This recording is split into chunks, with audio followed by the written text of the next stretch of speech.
Hello students, welcome to biology class. In the last video, we discussed the classification of plant tissues that plant tissues are of two types. Meristematic tissues whose cells divide throughout the life of the plant and permanent tissues whose cells have lost the ability to divide. Based on the location of meristematic tissues, there are of three types. Apical meristem, whose function is to increase the length of the plant. Intercalary meristem, that increases the length of the organs and is responsible for the bending movement in plants.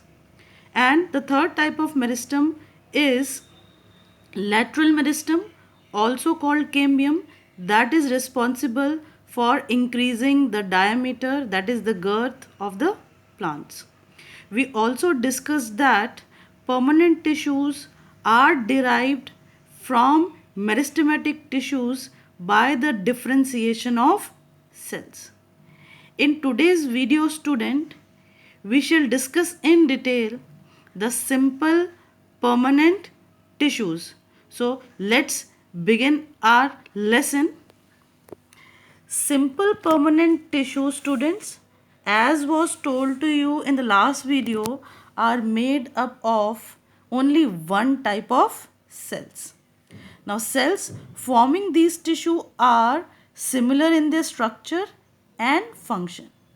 We also discussed in the last video that based on the function, simple permanent tissues are of two types: supportive simple permanent tissues and protective simple permanent tissues.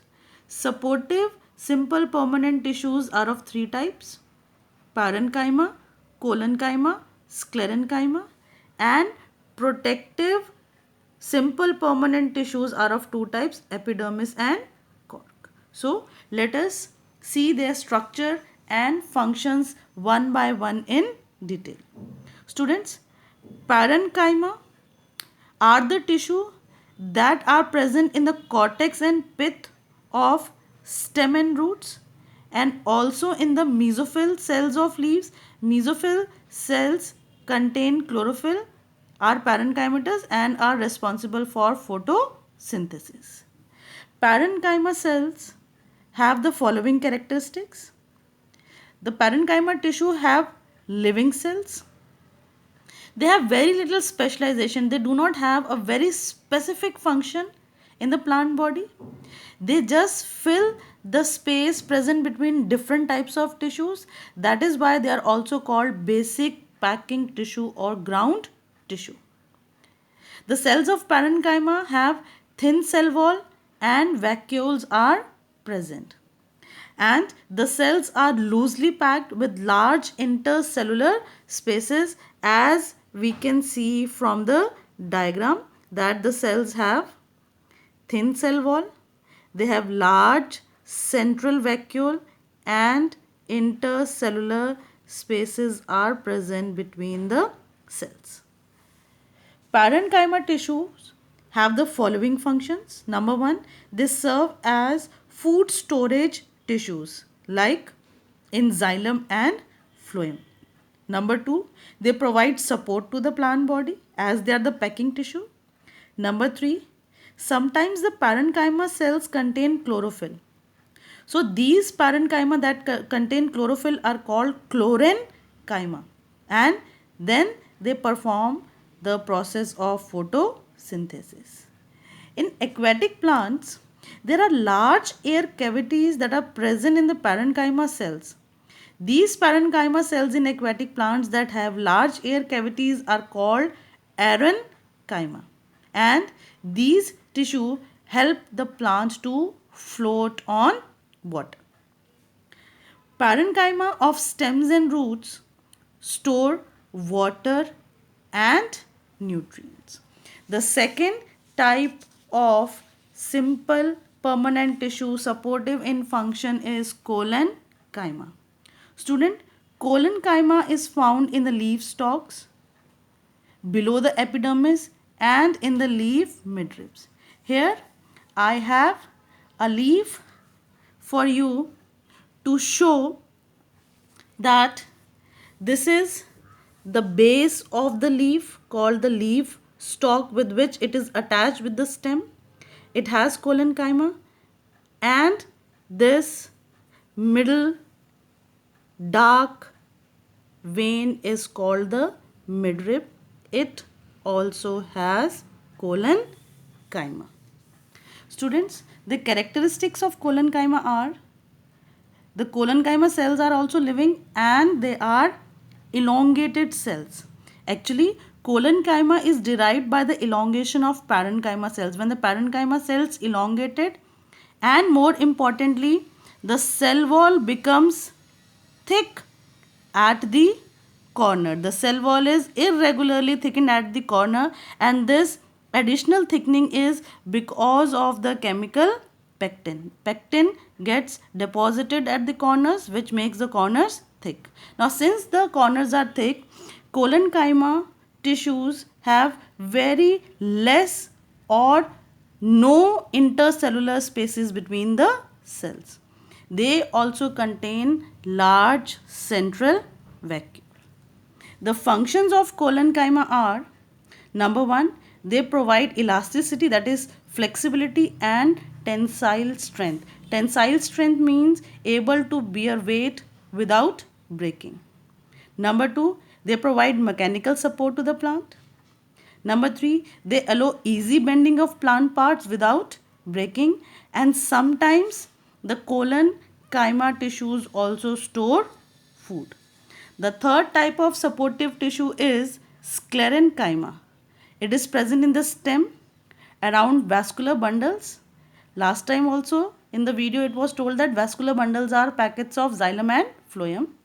In the veins of leaves, again I want to show that these partitions that you can see, these lines that you can see, these are called the veins. They have sclerenchyma. They are present in the hard coverings of nuts and seeds, nuts like walnuts, cashew nuts, almonds, seeds of apricots, plum, etc. The characteristic of sclerenchyma is the cells are dead cells. Cells are long and narrow in appearance. They are broader in the middle, narrow at the end. It means they have a sort of tapering shape, tapering ends. The cell walls are highly thickened due to deposition of lignin. Now here we can see from the diagram that the cell wall is highly thickened. This is because of deposition of a chemical called lignin, and this lignin acts as a cement and it hardens the cell wall. Now since the cell wall are very thick, so no intercellular spaces are present. They are absent in sclerenchyma. Sclerenchyma are of two types, fibers and sclerites. And the functions of sclerenchyma are: number one, since they are dead tissues, so they provide mechanical support and strength to the plant body. Surface fibers of seeds and fruits help in the dispersal of seeds and fruits, like the husk of coconut is sclerenchyma. The fibers of the cotton seeds are also sclerenchyma, so they help in the dispersal of seeds. Sclerenchyma forms protective covering around nuts and seeds and give them rigidity and strength. And the fourth important function of sclerenchyma is it provides grittiness to the pulp of fruits like guava, pear, etc. When we chew these fruits, we get a grainy texture. This grainy texture is called grittiness, and it is provided by the sclerenchyma tissues.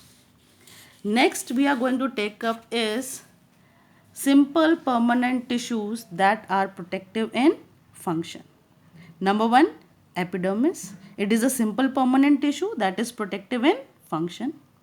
It forms a one cell thick covering. It is a single layer of cells that cover all the parts of plant body. Students, the characteristics of epidermis are: number one, they are formed of living cells that are arranged in a single layer. In aerial parts, epidermis is covered with a waterproof and waxy covering. This waterproof and waxy covering is called cuticle. Cuticle is made up of chemical substance called cutin. Here we can understand from this diagram that epidermis forms a single layer of covering all over the plant body, and its external surface has a thick layer of waxy substance called cuticle. Cells form a continuous layer throughout the plant body. But students, in leaves, epidermis has certain small openings. These small openings in the epidermis of leaves are called stomata. Stomata is plural and stoma is singular.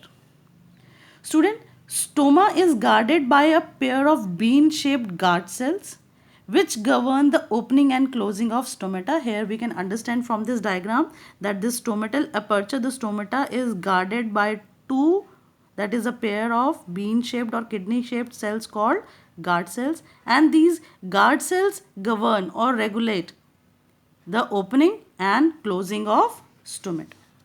The functions of epidermis are: number one, it protects the underlying tissues from chemicals, infection from pathogens, and mechanical injury.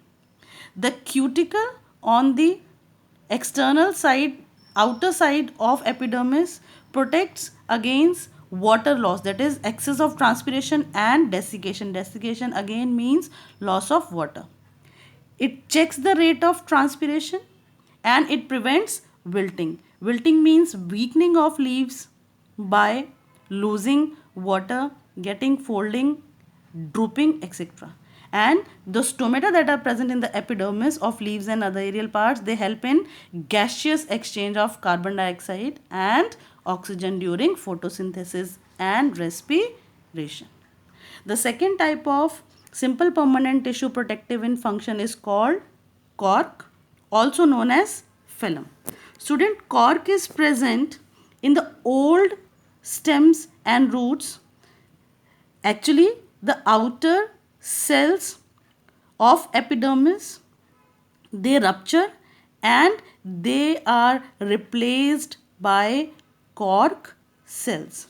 And the cork cells have the following characteristics: the cells are dead and they are compactly arranged without intercellular spaces. The cell walls are very, very thick, and the cell wall has deposition of waxy waterproof substance called suberin. This suberin, it is a waterproof substance, so it does not allow water and air to pass through it. It means suberin makes the cork cells impervious to water and air. And the cork has the following functions. Since it is a protective tissue, so it protects the plant from infection, mechanical injury and desiccation. And cork also has many commercial use, that is, it is used in the manufacture of stoppers, bottle stoppers, in the manufacture of sports goods, for thermal insulation, and as the shock absorber. Students, the assignment related to the topics that we have discussed today are available on the school website. You are required to answer those questions in your biology notebook, and in the next video we shall discuss protective tissue in detail.